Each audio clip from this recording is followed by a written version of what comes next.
अच्छा जी, share capital क्या है? Share means share in the share capital of A company. Company के share capital में आपका हिस्सा क्या है, किसी भी शेयर होल्डर का हिस्सा क्या है। कैपिटल में क्या क्या चीज़ें शामिल होती हैं जी, आप अकाउंटिंग में क्या पढ़ते हैं?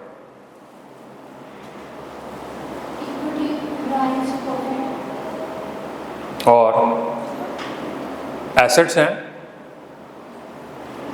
कैपिटल में एसेट्स हैं कि नहीं हैं? जो आप पैसे देते हैं कंपनी को, क्या वो पैसों की सूरत में रखती है कि उससे एक तो बिजनेस के लिए पैसा इस्तेमाल करती है और उसके लिए उसको एसेट्स की भी ज़रूरत होती है। अकाउंटिंग में ये क्या चीज़ें कैपिटल की डेफिनेशन में आती हैं कि नहीं आती? ठीक है, अच्छा जी, shares and share certificate have several characteristics. Share is a form of movable property. Share क्या है? एक मूवेबल प्रॉपर्टी है। इमूवेबल प्रॉपर्टी कौन सी होती है? लैंड है। Carrying rights and obligations. हर प्रॉपर्टी के साथ राइट्स एंड ऑब्लिगेशंस अटैच होते हैं कि नहीं होते? कुछ हकूक होते हैं और कुछ फ़राइज़ होते हैं। And is transferable from one person to another in the manner provided by articles. दो तरह की ट्रांसफ़र होगी या तीन तरह की, आप समझ लें। आप उसको सेल कर दें, आप उसको गिफ्ट कर दें, और डेथ के बाद वो किसको मिल जाएगी? वारसों को मिल जाएगी। Share must be paid for, it must be paid for in full when it is allotted to the share holder. In full 10 रुपये का शेयर है तो 10 रुपये पूरे के पूरे अदा किए हों। पुराने ज़माने में 84 के लॉ से पहले पार्टली पेड शेयर्स भी होते थे, यानी कि 10 रुपये का शेयर है तो उसके बाद 7 रुपये इकट्ठे कर लिए, रिमेनिंग कहा कि जब हम कहेंगे तब देते हैं। 84 के बाद क्या लॉ चल रहा है? फुली पेड शेयर्स ही होंगे, जितने का शेयर है। और ये याद रखें कि जब कंपनी कोई शेयर्स इशू या लॉन्च करती है मार्केट में, उसकी वैल्यू को फेस वैल्यू, नॉमिनल वैल्यू या पार वैल्यू कहते हैं। और अगर उसकी डिमांड मार्केट में ज़्यादा होगी, फ़र्ज़ करें हम सारों ने मिलके कंपनी से डायरेक्टली शेयर्स खरीद लिए और अब बहुत सारे लोग, वो कंपनी से हमने 10 रुपये का शेयर खरीदा है, बहुत सारे लोग हमारे पीछे पड़े हुए हैं कि यार ये शेयर हमें बेच दो। अगर उस शेयर की डिमांड ज़्यादा है तो उस शेयर की मार्केट वैल्यू नॉमिनल वैल्यू से ज़्यादा होगी कि नहीं होगी? ज़्यादा होगी। दो वैल्यूज़ कौन सी बताई? एक नॉमिनल वैल्यू और एक मार्केट वैल्यू। नॉमिनल, पार, फेस वैल्यू, ये तीनों का एक मतलब।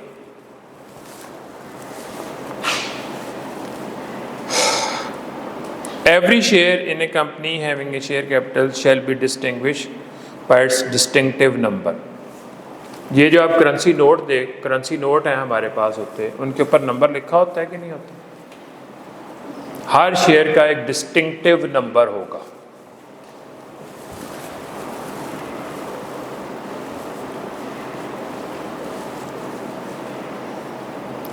A certificate issued in physical form under signature of authorized officer of the company as may be specified, or issued in book entry form, electronic।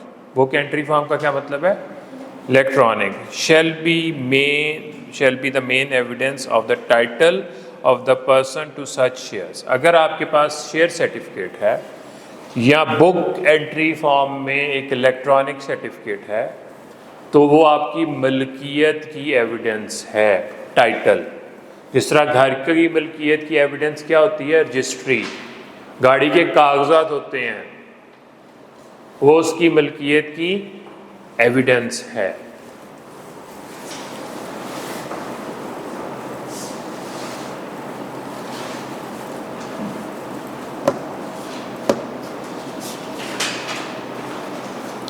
The manner of issue of certificate of shares, form of such certificate and other matters may be specified in the articles. Form of such certificate, format, कैसे issue होगा और उसका format क्या होगा, ये कहाँ पे लिखा होगा? Articles of association. Issuance of shares is the first step of offering shares by the company. Then people or promoters pay for the shares. This is termed as subscription of the shares. And finally, shares are allotted to respective names of the applicant. This is termed as paying up of the capital.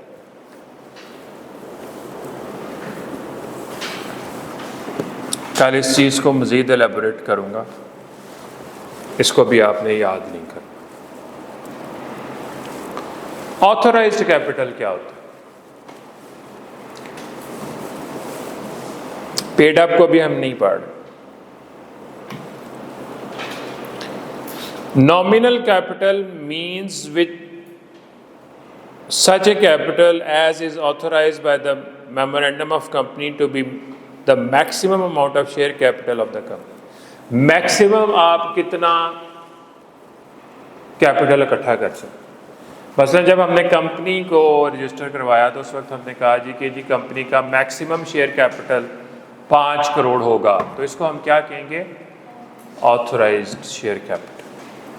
5 crore पे आप ये इकट्ठा कर लें, ना करें, 2 करोड़ इकट्ठा करें, 3 करोड़ बाद में फ्यूचर में कर लें, ये आपकी मर्जी है.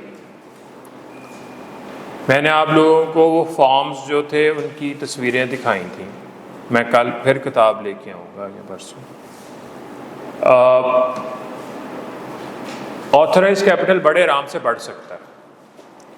क्या होता है जी कि अगर आप 5 करोड़ बताते हैं तो जितनी अमाउंट बढ़ती जाएगी उतनी फ़ी SECP की बढ़ती जाएगी. आपने 5 करोड़ रुपया इकट्ठा कर लिया, बिजनेस स्टार्ट कर लिया, हो रहा है, अब आपको और मज़ीद पैसों की ज़रूरत है, तो आप अपना ऑथराइज कैपिटल को बढ़ा लें. आपको मैक्सिमम क्या करना पड़ेगा? क्या करना पड़ेगा? एडिशनल फ़ी पे करना पड़ेगी. और किस में चेंज आएगी? मेमोरेंडम में आएगी चेंज.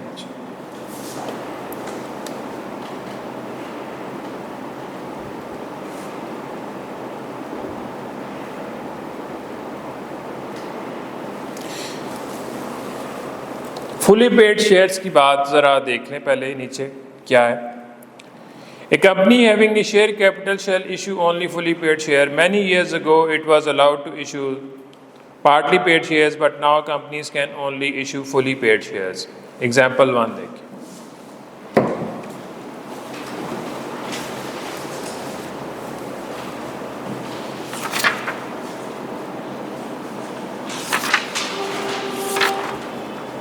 चैप्टर देख लें कितने पेजेस का, ज़रा आगे इसको पढ़ने के बाद ना चैप्टर देख लीजिए.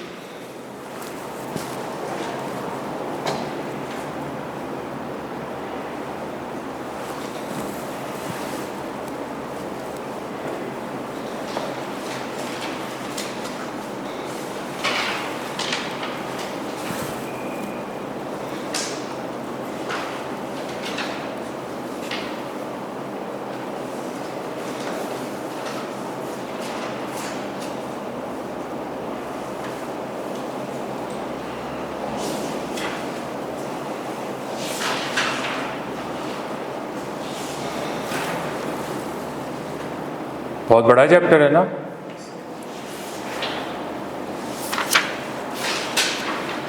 इसके बाद 2 पेजेस हैं और बीच में प्रैक्टिस क्वेश्चंस हैं और ऑल्टरेशन ऑफ शेयर कैपिटल आता है, वो 1 पेज.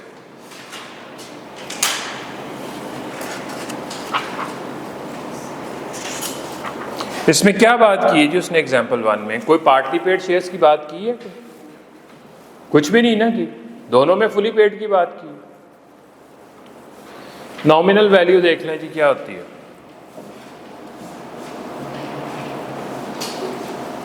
और मार्केट वैल्यू.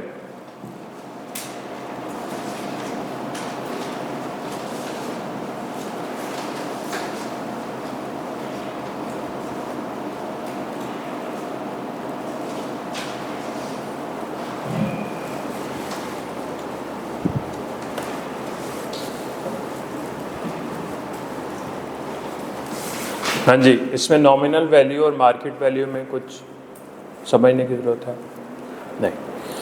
इससे अब पिछले पेज पे आ जाए, publication of authorised and paid up capital.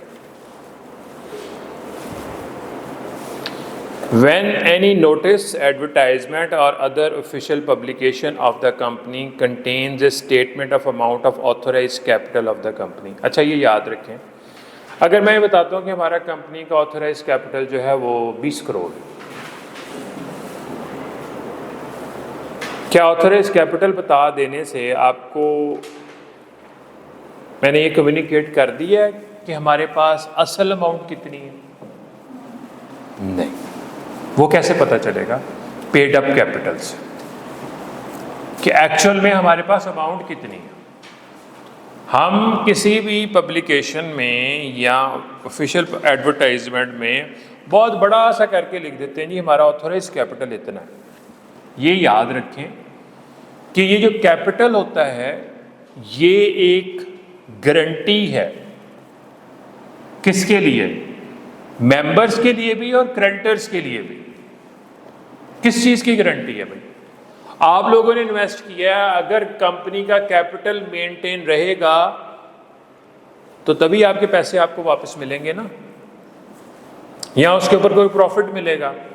इसी तरह क्रेडिटर के लिए भी एक यार्डस्टिक या गारंटी है कि भाई इसके पास इतना कैपिटल है जो हमने कर्जा दिया है, अगर ना मिला तो ये कैपिटल बिक के हमारा कर्जा वापस हो जाएगा। तो कैपिटल की वैल्यू समझ में आई है कि जी कैपिटल क्या चीज है?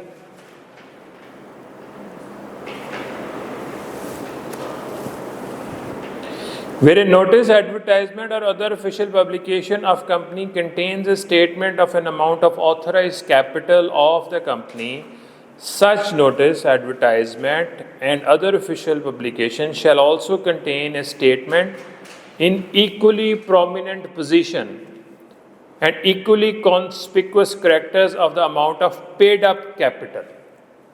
जितनी प्रोमिनेंट पोजीशन में आपने ऑथराइज कैपिटल लिखा है उतनी ही प्रोमिनेंट पोजीशन में पेड अप कैपिटल भी लिखें। बेसिक पॉइंट ये है।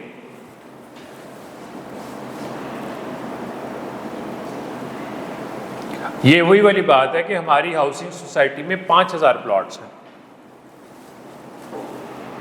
अगला क्वेश्चन आप करेंगे बिके कितने? बिके भी है कि बिके नहीं है, ये वाली दास्तान। Any company which makes default in complying with the requirements of above, and every officer of the company who is party to the default shall be liable to penalty not exceeding level 1 on the standard scale। इस penalty को याद करने की जरूरत नहीं। अच्छा जी, उसके बाद पढ़ना है जी आज, चलो जी।